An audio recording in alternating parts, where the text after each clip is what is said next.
Bem, pessoal, o Jornal da Rede Alesp conversa agora com o Flávio Yoshida, que é advogado tributarista, e ele nos fala aí sobre a situação de pagamento de ISS e ICMS. Boa tarde, doutor Flávio, seja muito bem-vindo aí ao Jornal da Rede Alesp.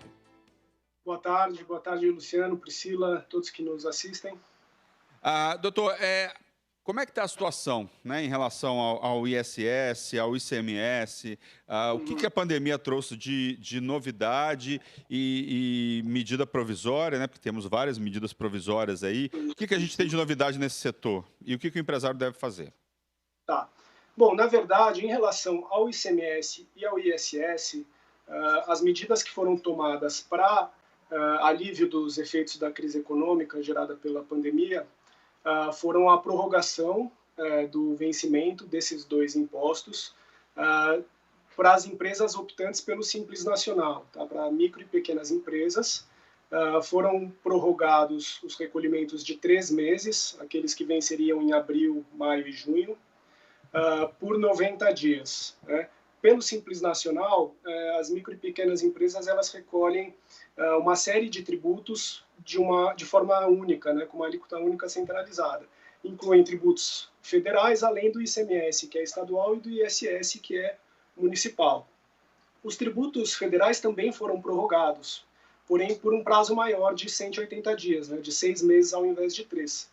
Então, a situação agora é que essa prorrogação que foi feita de 90 dias, o prazo já encerrou para o primeiro mês. Então, agora em julho, no último dia 20, as micro e pequenas empresas já tiveram que pagar o imposto que foi prorrogado de abril.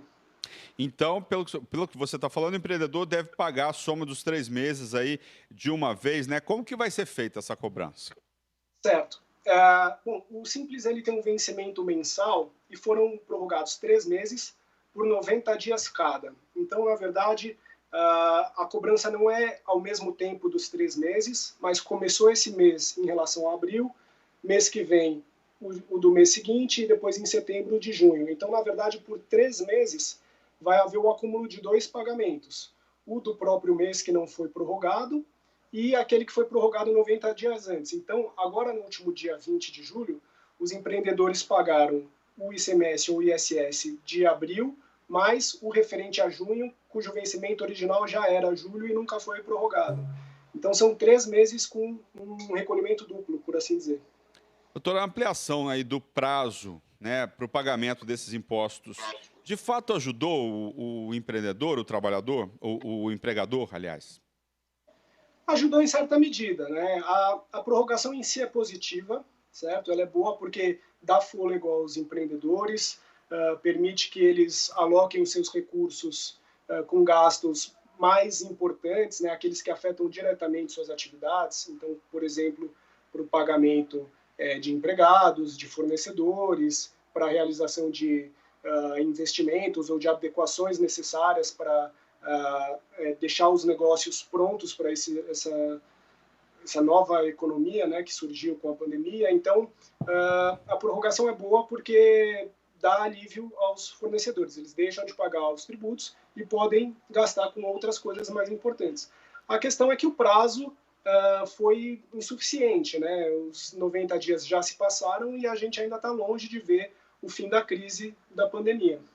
E aí como que fica, né? Porque pela previsão a gente vai ter problemas aí até o fim do ano, né? Existe uma previsão aí um pouco menos otimista que diz que o Brasil vai ter aí problemas com contágio, disseminação, mortes ainda elevadas.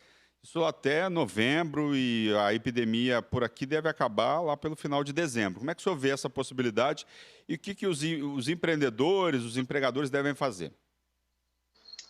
Bem, realmente as perspectivas não são boas, né, como você bem colocou. Os empreendedores eles têm que, na verdade, prestar atenção nas regras colocadas pelo governo para, na medida do possível, cumprir os prazos, evitar o agravamento da situação pela imposição de multas, enfim, de outras sanções pelo descumprimento das obrigações.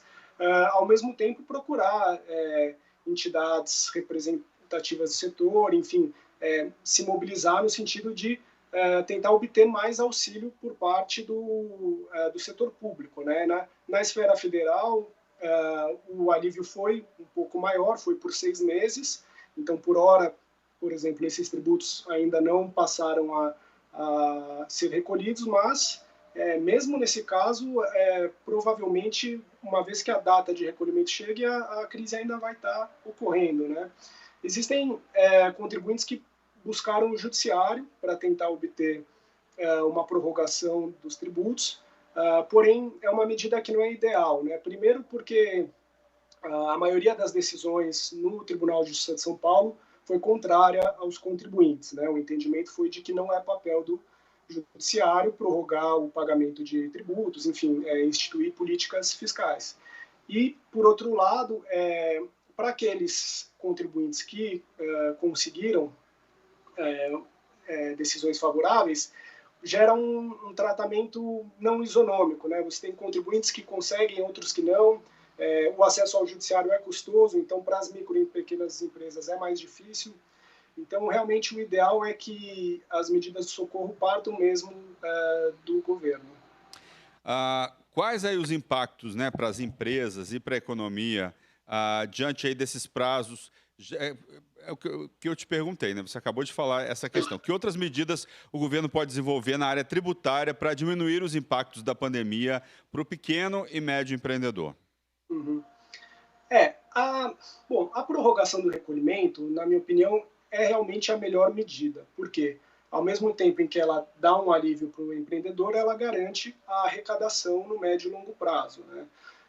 Qualquer medida de redução de tributos, seja uma isenção, uma anistia, ela depende de lei, depende de observância da lei de responsabilidade fiscal, então a necessidade de que haja uma estimativa dos impactos orçamentários, definição de medidas compensatórias, então ela é muito mais difícil e demorada, né? O Poder Executivo sozinho não tem meios para adotar esse tipo de medida. Então, eu acho que o mais desejável seria que as medidas de prorrogação fossem estendidas por mais período, né, por um período maior, e que, uma vez que o prazo se encerrasse, o recolhimento se desse de forma parcelada, justamente para evitar esse recolhimento acumulado, né? Então, que pode acabar gerando um efeito inverso para os empreendedores, né? Você dá um fôlego por algum tempo, mas depois tem uma cobrança muito maior, quer dizer, é perigoso, né? Aumenta o risco de que os empreendedores não consigam fazer os pagamentos, enfim, tenham que encerrar suas atividades, e isso pode agravar a crise ainda mais, gerar um efeito sistêmico, né? Tá certo, gostaria de agradecer ao doutor Flávio Yoshida, que é advogado tributarista, né? Falou aí sobre a situação do ISS e também do ICMS. Muito obrigado pelos seus esclarecimentos aqui no Jornal da Rede Alesp. Muito obrigado, uma ótima semana a todos. Ótima semana.